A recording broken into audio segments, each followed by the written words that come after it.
Meg Remy, welcome to Q.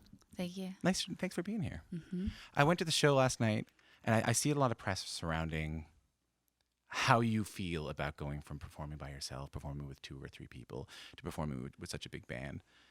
And I think I had similar questions until I saw the show last night. Mm-hmm. And I became kind of, I don't know, I don't want to, I was going to say that you looked like you had a lot of fun, but I don't want to put that on you. I felt really overjoyed by it. Like I felt a great pleasure. I felt very happy. I felt there was an immediacy coming at me. How different does it feel on stage for you these days? Very. I mean, it couldn't even be explained. Going from playing with electronics alone or with one other person to having live instruments and 7 other people, their experiences and their ideas about things and dance moves and And it's insane. And the like improvisatory nature of what you're doing. Like I don't think I was expecting so much. I don't want to say jamming, but improvising that was happening on stage too. That must add something different to your performance. Yeah, I think there's a lot of improvising with the musicians, but also in terms of performance and behavior, where we don't know what we're gonna do each night or how we're gonna act or move, and so every show is different, and it doesn't feel boring, and it's very freeing and joyous and exactly where I want to be right now. Do you lose any control though? I know when I speak to performers who like typically it's like singer-songwriters with a guitar and they can kind of get up and do whatever they want, and then when they put a band behind them, all of a sudden they're subject to a few more restrictions than they were before. No, there's no. I don't need to have control over anybody or myself. Oh, yeah, even I think it was yourself that I was thinking about, or the performance itself, No, I mean I think the goal is to lose control if you're gonna put on a good performance. But to lose control, do you have to trust the people you're there with? Yeah, but you also just have to trust yourself too. It's a challenge with yourself. I don't know what you mean. Well, how else can you lose control unless you allow yourself to? I mean, sure, but in order to lose control fully, Yeah, you have to trust that you're going to be okay no matter what. Or are you? I don't think so. I think often we lose. I mean, you lose control because you're not sure you're okay too. No, I don't. But maybe you and I have different definitions of control. Well, I mean, yeah. If we're just talking in a musical sense, sure. Sure, and maybe I'm very comfortable. I know I'm supported by these people, and that they have my back. But then I also know fully at this time, at my age, that nothing matters on stage. You're gonna go to jail. You're not killing anybody. As long as your intentions are good and you're not spewing hate, what could go wrong? And why not take risks? Because, yeah. When you read about you these days, it kind of focuses on. I don't read about me. So Okay. it was a royal we. When I read about you these days, when I was doing the research for this interview, and I was reading, I mean, I'll talk about this later, but like countless and countless articles about you and this band, and especially around this record. There was one thing that stuck out in my head, which was that it was in the Now magazine article. I think it was around paragraph 5, and it says something like, Meg and her partner, they don't have the internet at their house. They go to the cafe if they have to use their computers. Sure, they can check email on their phone, but they mainly rent movies and they read paper books. And I think I was a little bit embarrassed about how much that struck me. Do you know what I mean? Because I think in the time of, even in the past couple of weeks with Cambridge Analytica, when how we're all starting to renegotiate our relationship with technology, I could see that you had at least had that conversation with yourself at some point. I would love to get your thoughts on that. I just am weary of anything that becomes second nature. I just think that the smartphones and the internet and the home and all of that, it was just kind of, it showed up one day. And it was there. Was it from the beginning? No one really. Yeah, I mean, I don't know. I'm a freak in this way, I guess. What's fun? I have but I have an iPhone, so that's the thing. But all of this is about. I mean, I don't think the interview is long enough to go into it, but We could try. I think we have to question our usage of things, everything. Like that relates to oil and all of our usage that's used now and think later or something. So is it about a more cognizant style of consumerism, like the idea that the things I'm going to use, I'm going to know why I'm using it. I'm going to be fully formed in the fact that I'm using it. Yeah, sure. I don't know what it is. It's just a questioning thing that I want to do about all of it. I don't trust anything until it's being. I don't trust anything that's coming from a corporation. Yeah. Including, you know what I mean? Like, 100%. It's like, why would I? Yeah. So always be weary first and foremost, always with everything. Yeah, but isn't that just how we're supposed to? But not with people. I don't feel that way about individuals that I meet on the street, but anything having to do around the generation of a profit or something I question. I understand. I understand entirely, and you're right. I mean, you can. We if you're listening to this on the radio, you kind of waved your hands. I mean, it's definitely something I struggle with hearing, like in terms of even what public broadcasting is. You know, like how much can public broadcasting really be? What are the motivations of a public broadcaster that belongs to the government? These are things that I think about when it comes to the phone. I was talking to Zadie Smith, the great author Zadie Smith, and I said to her that I had found myself deleting Instagram off my phone for like 3 or 4 days at a time, and then feeling this kind of compulsion to bring it back, and I wasn't entirely sure why. And she said, well, Tom, isn't it all about happiness? Shouldn't you be only doing things that make you happy and nothing else? I don't think that happiness should be the goal of our lives. I think that's unrealistic. You can't be happy all the time. If you're happy all the time, you have to have some darkness in order to appreciate the lightness. So I think that part of what the problem we're in is too much seeking of happiness and pleasure all the time, and not being able to sit with uncomfortable feelings or truths or things that rub. And that's why the phone is so quick. You are at a bar and you're standing around and you're awkward because you don't know anybody. You can pull your phone out and you can feel engaged instantly. You know? Yeah. But the thing about, needing to delete apps off of your phone, it's hard for all of us to admit, me included, that it's about self-policing. Like to have the, to not have to click on the app all the time, and how we have to get rid of things. Like me not having internet at home is because I would be on it all the time. Oh, really? You know what I mean? I would be like, I love YouTube and Google image search. Like, I want to do those constantly. The way my brain works is when I think of something, I want to see it. Yeah. And so I know myself to know. So it's a self-policing thing, because the corporations are going to do it for you. They want you to be on it all the time. Well, I was going to say, so why deny yourself that pleasure that you're seeking? But it's because those who are offering you that particular pleasure, you can't necessarily trust their motivations. No, because there's a really dark reason behind why they want us all on well, there. Like I don't know. I think I thought I was smarter than that. Like I think I thought that of course no one would give me this thing for free, and I think that we as a society were smarter than that. That no one's gonna give me an app that can take up this much of my time and that can entertain me in such a way for free. There has to be some kind of trade-off, and maybe it's only now. Do you see a tide changing too? Do you see a society that's beginning to smartly question these corporations? No, not yet. No? No. When the Cambridge Analytica thing came out, did you say, of course, were you hopeful that it would be some kind of sea change?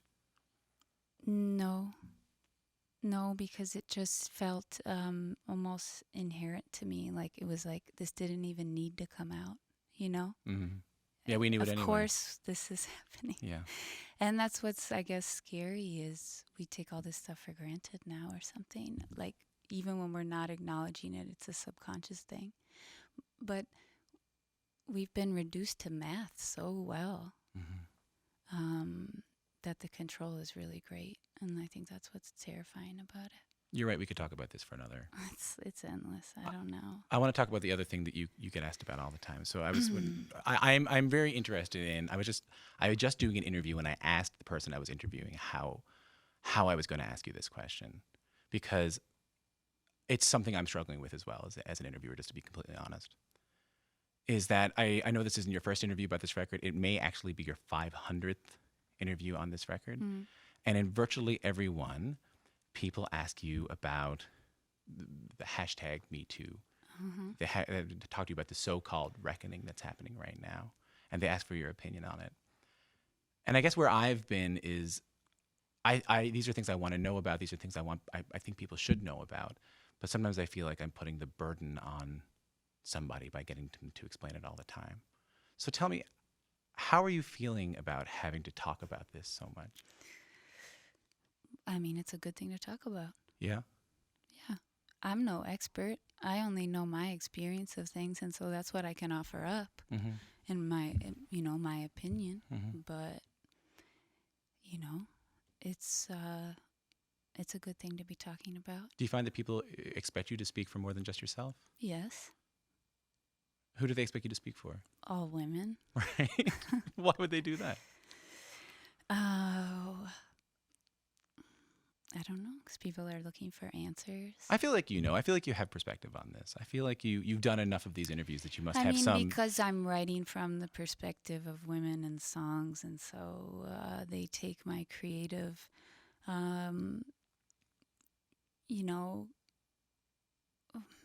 what I do creatively as me saying that then I have answers or something. Right. I don't know. But maybe I wonder why we all want answers. Oh, I mean, because the questions are supposed to be answered. I guess, but do you? Sorry, maybe what I mean is that are we looking for quicker answers than perhaps are available to us? That we don't want to do the hard work. The fact of the matter is people are looking for content for the internet. Yeah. So there's topics that are hot, and then they can tie things into these music articles and these things, and it's just content, the whole thing. That's why any interview happens, is it's content. I don't know about that. I feel like I'm trying to figure out something here. Yeah. I really am trying to figure out something. I'm not trying to generate anything. I really do think that perhaps artists can access a greater truth than perhaps journalists can. I wouldn't go so far as to say that it's all about content. I do believe there's a kernel of truth in the questions that you're being asked. Yeah. So I would love to get your perspective on this. I mean, do you see... I know that Ta-Nehisi Coates was asked recently by Stephen Colbert, and he said, like, do you see any hope in any of this? And he said, my job is not to see any hope. My job is just to document what's going on. These are things that you've been writing about for a very, very long time, and it just feels like now they've been brought into the popular conscious. Do you see that as a hopeful sign, or are you just documenting what's going on? I think it's hopeful. Anytime there's dialogues going on about difficult subjects that have been hidden for a long time, that's always positive. But I have a very hard time, salaming up the things that I want to talk about. What do you mean by salamying up? I don't want to isolate. We talk about... I can't talk about Me Too without it then opening up into a much larger conversation about capitalism and the rape of the land and the extermination of people to make the governments that we have in Canada and in the U.S. And, I want to go to the root. I don't want to just kind of cut off the branch, one branch or something. It's the whole thing needs to be dug up and aired out, because I don't think you can just fix one small part of all of this. It's all connected. And, with Me Too, there's so much... so many amazing people coming forward telling their stories, and that takes courage, and that's beautiful, and that's the healing stuff. But then I have another time where I'm seeing these very wealthy women in Hollywood who are standing up there and telling their stories, which are important, but then completely missing the point that the wealth that they're stockpiling is something that they should feel guilty about. Because why don't we want to talk about that? Is it because it's only content? Is it because we can dial down actual... It's too complex.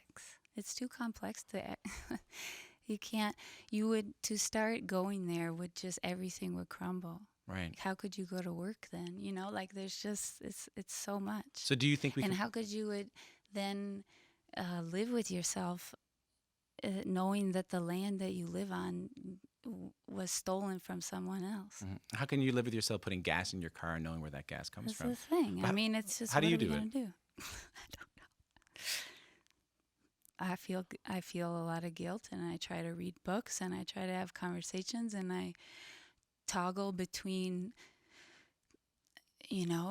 feeling like reality is something that's concrete and something that's very malleable, and I'm not sure what it is. I feel like in this record, I hear something you're trying to access that's deeper, particularly in Rosebud, which you just played.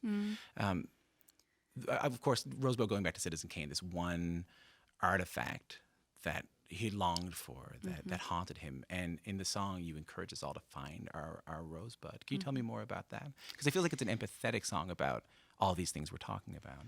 Well, yeah, I've gone through a lot of therapy as an individual on my own. Yeah. And the more, that I've learned about myself and the truths about myself, the more I've been able to accept other people's truths. Or when someone's acting to me in a way that I don't like, I can maybe think, well, I wonder what happened to them that's made them act this way. So I'm going to try not to judge them or get too upset, you know? It's hard to do. It's really hard to do, and I don't succeed often at it, but I try to, and it's been an important lesson. And it's been an important lesson for, trying to minimize hate. Did you find your Rosebud? I got so many. Yeah? Yeah. I think about the death of my father as my Rosebud. That I think that, or like the expectations of being a child as my Rosebud, Sure. Like it takes, in order for us to figure out what our Rosebuds is What they are, what they may be. I guess so. I don't know. I didn't know grammatically what it was. I'm not good at grammar. No, me neither. We have to then understand ourselves better, and that's perhaps like we're not willing to do that self-reflection. Well, it's a lot of work. It's the same thing with the self-policing of your internet usage. To do self-work, you have to do it. No one's gonna make you do it unless, some people maybe are forced through because some sort of legal action comes about, and then they're forced to go through a rehab or something. But even that doesn't guarantee that it's gonna stick. You have to want to do it, and it's really painful, and it's embarrassing, and it doesn't often reflect well on you. How about doing it to someone else, not giving therapy to someone else, but the idea of, say, take the president of the United States right now, and I know you're American, but you're not living in the United States right now. We even look at him as this pure, egregious figure. And he is, but he's also really, I can't swear, but you can messed up. You can swear if you want. Effed up. That's okay. Well, you didn't even swear. Effed up. Yeah. But because, what happened to him is something really bad happened to him. I say it all the time with, I don't know what happened to him as a kid, but I feel for him, whatever it was. And to me, he seems like a person who's crying out for help, and no one's helping him. And that doesn't mean I like him, and that doesn't mean I agree with him or forgive him or justify anything he does, but as a really tortured person, I don't think he gets a moment's rest. Do you think that we don't want to understand people like that? We just want to label them as bad and move on? Well, it's a good distraction from us. We all look good compared to Donald Trump. Yeah. And Trudeau, I'm sure, feels real good about himself. Well, yeah, and we tend to forgive the things that are happening in our country because they're, quote, as not as bad as what's going on in the United States. Yeah, but it's all bad. Yeah. There's no levels. I wanted to ask you, you've been really generous, and thanks for talking to me today. When I was watching this interview with Edward Snowden and John Oliver, I don't know if you saw it, but it was this really powerful, it was on YouTube. Okay. Yeah, it was this really powerful moment where John plays for Edward, him walking around Times Square, and them saying, "Hey, what?" Asking who Edward Snowden is. Yeah, and no one knows. Well, they're all like, "Oh, he's that guy who's in Russia, right?" And he says, "Yes." Yeah. And they say, "Well, what did he do?" Yeah. And he says, "Well, I don't know. He's something about Facebook. Yeah. Something about the internet." Yeah. And that occurred to me because when I was listening to your record, I listened to Rosebud 5 times before I figured out that there was a meaning there, that there was a meaning surrounding.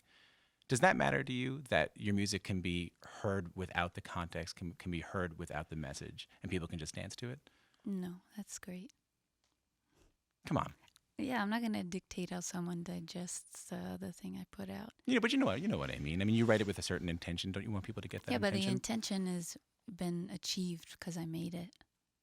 Now, what do you mean by that? My intention was to make something with saying something, and I made it. So I can't go around and, hold someone's hand to explain what I meant. And plus, why would I want to?